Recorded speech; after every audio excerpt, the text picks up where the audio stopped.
मायरा खान का एक सीन था स्टेयर्स पे, पूरी लाइटिंग वाइटिंग उन्होंने की और स्टेयर्स से ना एक स्टेयर से उतर के उसने दूसरी स्टेयर्स पे भागते हुए हुमायूं सईद के पीछे जाना था। अब वो जब पहला सीन स्टार्ट हुआ है, वो पहली स्टेयर से उतरी है सीधा जाके खिड़की से बाहर। अस्सलाम वालेकुम नाजरीन, कैसे हैं आप? उम्मीद है अच्छे होंगे। मैं सैयद असद अब्बास, आप देख रहे हैं खामोशी। और आमिर कैसे हैं आप? मैं ठीक, आप बताएं आप कैसे हैं? अल्लाह का शुक्र है। तो नाजरीन, आज हम आपको सुनाने वाले हैं फिल्म की स्टोरी। 2013-14 में हम लोगों ने एक मूवी की थी बिन रोए। उसमें कास्ट थी हमारे साथ ज़ेबा बुख्तियार, जावेद शेख साहब थे, हुमायूं सईद थे, अरमीना थी और मायरा खान थी। और उस फिल्म में जो मेरे साथ और असद भाई के साथ और जो पूरी टीम के साथ वाकयात हुए थे वो आज आप सुनेंगे असद भाई की जुबानी। तो जी असद भाई, बिन रोए मूवी में जो आपके साथ और पूरी टीम के साथ वाकयात हुए, जो इंसिडेंट हुए, वो सुना। पहला दिन तो तुम्हें याद है? जी बिल्कुल याद है मुझे। पहले दिन ही टेलर दिख गया था। पहला दिन वही जो आपका बाथरूम वाला पहला टेलर। वॉशरूम तो छोड़ो, वहाँ के कमरे इतने बड़े बड़े हैं कि वीरानियत उस हवेली में इतनी थी कि पहले दिन ही मुझे तो खौफ आने लगा कि हम लोग कौन सी लोकेशन पे आ गए। तो नाजरीन, स्टोरी शुरू करने से पहले जिसने हमारा चैनल सब्सक्राइब नहीं किया वो हमारे चैनल को सब्सक्राइब कर दे और बेल आइकॉन ऑन कर दे ताकि हमारी तमाम आने वाली वीडियो आप तक पहुंच सके। और बिस्मिल्लाह करते हैं, स्टोरी की तरफ चलते हैं। सबसे पहले आप आयतल कुर्सी पढ़ें और हम चलते हैं अब स्टोरी की तरफ। जी असद भाई। पहले दिन ही जब मैं वॉशरूम गया हूँ और सन्नाटा, बिल्कुल खामोशी। वॉशरूम इतना बड़ा वॉशरूम है, तुम्हें क्या बताऊं। तुमने खुद देख के हैरत हो रही थी यार, इतना बड़ा वॉशरूम भी मतलब कोई जितना बड़ा हमारा कमरा है ना उतना बड़ा वॉशरूम था वो। उससे भी बड़ा लगा लो। 2 कमरों का मिला के एक वॉशरूम, इतना बड़ा वॉशरूम बना। ऊपर वो पोली लगी हुई थी, ठीक है। अब ऊपर से कोई खुरेच रहा है। अब मैं ऊपर की तरफ देख रहा हूँ कि आवाज कहाँ से आ रही है। फिर मैं अपने हाथ वॉश कर रहा था, फिर आवाज आई, खुरेच नहीं। फिलहाल मैं अवॉइड करके मैं बाहर नहीं निकला। लेकिन हकीकत यही है जो आप कह रहे हैं ना। मैं जितनी बार उस बाथरूम में गया हूं ना, मुझे डर ही लगता रहा है। मैं कभी भी सुकून से उस वॉशरूम में नहीं गया। जब भी गया हूं ऐसी खौफ आता रहता था और मैं कहता था जल्दी निकलूं बस यहाँ से।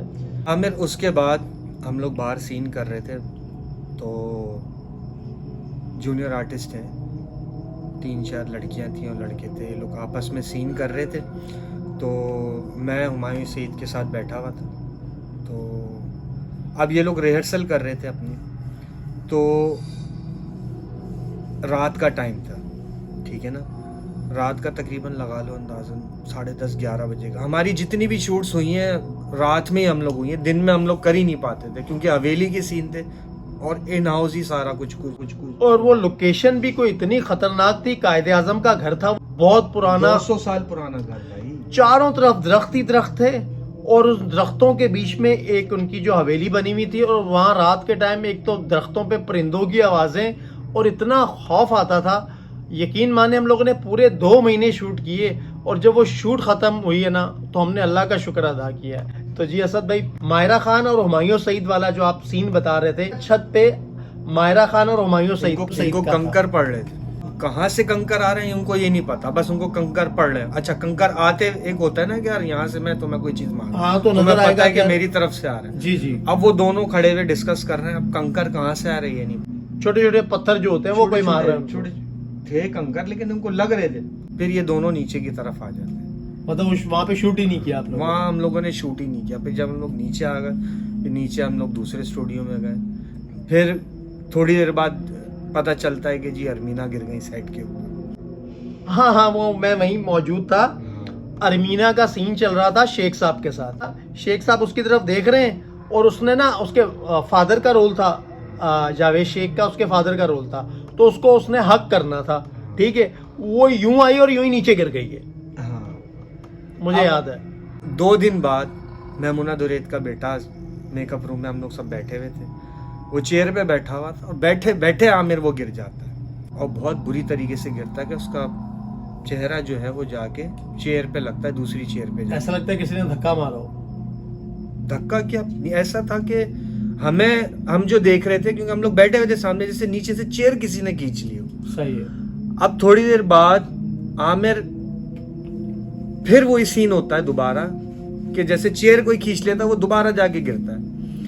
खैर वो उसको अपने बेटे को लेके वहां से चली जाती है। नेक्स्ट डे कुरान खानी रखवाती है। उनको कुछ महसूस हुआ होगा कि यार कुछ समझ नहीं आ रहा है यहाँ पे हो क्या रहा है। हाँ, फिल्म से पहले उन्होंने सोचा होगा कि यार हम लोग कुछ ऐसी बातें थी जो हम लोगों ने उन तक पहुंचा दी थी कि यहाँ पे कुछ मामला नजर आ रहे हैं और सबके साथ हो रहा है, कुछ हो रहा होता था। फिर मेरे साथ भी हो चुका था कि वहाँ मैं बैठा हुआ था सोफे पे, बैठे बैठे मेरी आंख बंद हो जाती है, ऐसे जैसे कि कोई मुझे बैक पे ऐसे यूं सहला रहा है, और मैं सो गया था। जब मेरी आंख खुली तो मुझे थोड़ा सा फीवर सा महसूस हो रहा था, मुझे वीकनेस से हो रही थी। लेकिन आपको कंफर्म हो गया था कि ये मामलात हैं या नहीं? हम लोग ऐसी गर्दिश में थे, ऐसे दबाव में थे कि कुछ समझ नहीं आ रहा था कि हो क्या रहा है।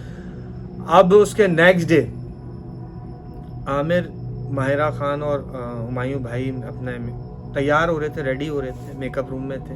मैं सोफे पे दोबारा, एक ही सोफा था बड़ा, बैठा हुआ था मैं। ये लोग सब चले जाते हैं। सोफे के ऊपर खिड़की थी, उस खिड़की के पीछे बहुत बड़ा सा पेड़ था, उसकी टहनियां जो है ना मेकअप रूम के साथ, खिड़की के साथ टच हो रही थी। याद आ गया। अब जैसे ही मैं सर अपना पीछे करता हूँ, वो टहनी मेरे सर से लग रही होती है और मैं बेहोशी की कैफियत में चला जाता हूँ। फिर चले जाते हैं बेहोशी की कैफियत में चला जाता हूँ। और जब मेरी आंख खुलती आमिर, मुझे 103 या 104 बुखार, इतना तेज बुखार हो और मेरी आंखें रेड हो रही थी। मुझे माहिरा खान कहती, असद आप इस वक्त फौरन घर जाए, असद आपकी तबीयत सही नहीं लग रही। मैं मना करता रहा, मैंने कहा नहीं मुझे काम खत्म करके जाना है। वो कहती नहीं। फिर तुम्हें उसके बाद शायद फोन किया था कि असद की तबीयत ठीक नहीं, आमिर को बुलाया। हाँ, मैं नहीं गया था उस दिन। फिर मैं वहां से सीधा हॉस्पिटल और आईसीयू। मैं 12 से 13 दिन आईसीयू में रहा। जिस दिन आपकी तबीयत खराब हुई, मुझे कॉल करके बुलाया। उसी रात को मायरा खान का एक सीन था स्टेयर्स पे, पूरी लाइटिंग वाइटिंग उन्होंने की और स्टेयर्स से ना, एक स्टेयर से उतर के उसने दूसरी स्टेयर्स पे भागते हुए हुमायूं सईद के पीछे जाना था।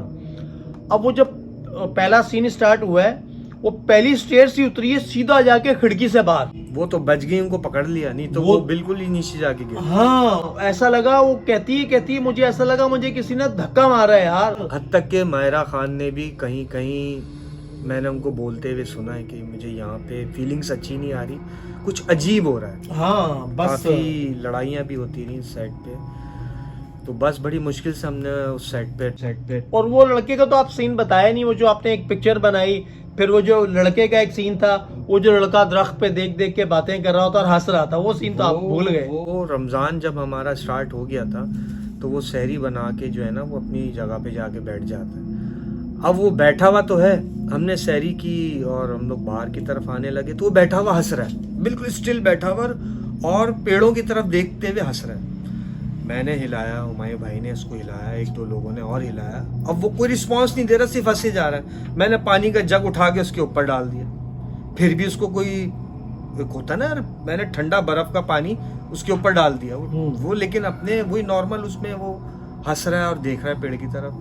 अब हमें कुछ अजीब लगने लगा कि यार ये तो, कि ये हंस क्यों रहा है, या मजाक कर रहा है, या बाकी कुछ हो गया इसको हम लोग बड़ी मुश्किल से 10-12 लोग, उसका वजन इतना हो जाता है कि उठाया नहीं जा रहा। हम 10-12 लोगों ने उसको मिल के उठाया, हॉस्पिटल ले जाने के लिए उसको हाई रूफ में बिठाया। जैसी हवेली से हाई रूफ बाहर जाती है, वो गाड़ी से उतर के भागना शुरू कर देता है। अब उसको पकड़ने के लिए भागते हैं, उसको पकड़ के लेकर आते हैं। वो कुछ बताता नहीं, डर के मारे, उस वक्त तो कुछ भी नहीं बताता। फिर जब वो हवेली में वापस आता, फिर वो बताता कि पेड़ में बच्चे थे और वो बच्चे मुझे देख के हंस रहे थे और मैं उनको देख के हंस रहा था। वो इतना बताता। पेड़ के ऊपर बच्चे बैठे हुए थे जिनके साथ ये हंस के खेल रहा था। अब उसके नेक्स्ट डे क्या होता है आमिर, तुम नहीं थे, सिर्फ हुमायूं सईद और शेख साहब का सीन था। कोई मायरा खान भी नहीं थी, अरमीना भी नहीं थी, ज़ेबा बख्तियार भी नहीं थी, सिर्फ इन दोनों के सीन थे। अब मैं कंटिन्यूटी के लिए मैंने तस्वीर ली, मेरे पास ब्लैकबेरी था, मैंने तस्वीर ली। अब मैंने जैसी जूम किया, खैर मैंने एक टेलर देख लिया उसके कि इनकी बैक साइड पे एक दीवार थी, बजरिया कुछ नहीं था उसमें, कोई पिक्चर नहीं थी, लेकिन मेरे मोबाइल में एक ऐसी तस्वीर आ रही कि मैं देख के मैं डर गया था कि ये कौन है पीछे। इस तरह की पिक्चर थी, कोई डरावनी तस्वीर थी, औरत की शक्ल थी, ये नहीं कह सकते कि औरत की, लेकिन ऐसा जिन था कि वो बजरिया नजर आ रहा था। अब वहां का जो डीओपी था उस सेट का, जो फरहान आलम अमेरिका से आया था, वो जिसने डॉन मूवी भी डॉन मूवी भी की थी, उसके पास मैं अपना फ़ोन लेके जाता हूँ। मैंने उसको दिखाया, वो ऑन करके देखता, कहता यार वाकई में दीवार पे तो कुछ नहीं, लेकिन मोबाइल में आ रहा है, लेकिन वो अवॉइड कर देता उस चीज़ को। जाहिर है उसको पता है कि ये सीन तो यहाँ पे उसके चलेगा। बाद जब मुझे बुखार चढ़ता है और मैं सीधा आईसीयू में जाता हूँ, बस वो मेरा आखिरी दिन था, फिर मैं सेट पे दोबारा नहीं आया। तो नाजरीन, कैसी लगी आज की स्टोरी आपको? अगर आप भी हमें अपनी स्टोरी शेयर करना चाहते हैं तो आप हमें इंस्टा पे डीएम कर सकते हैं। हमारा व्हाट्सएप नंबर भी चल रहा है, आप उस पर भी अपनी स्टोरी शेयर कर सकते हैं। मुझे और असद भाई को दीजिए इजाज़त। अल्लाह हाफिज़।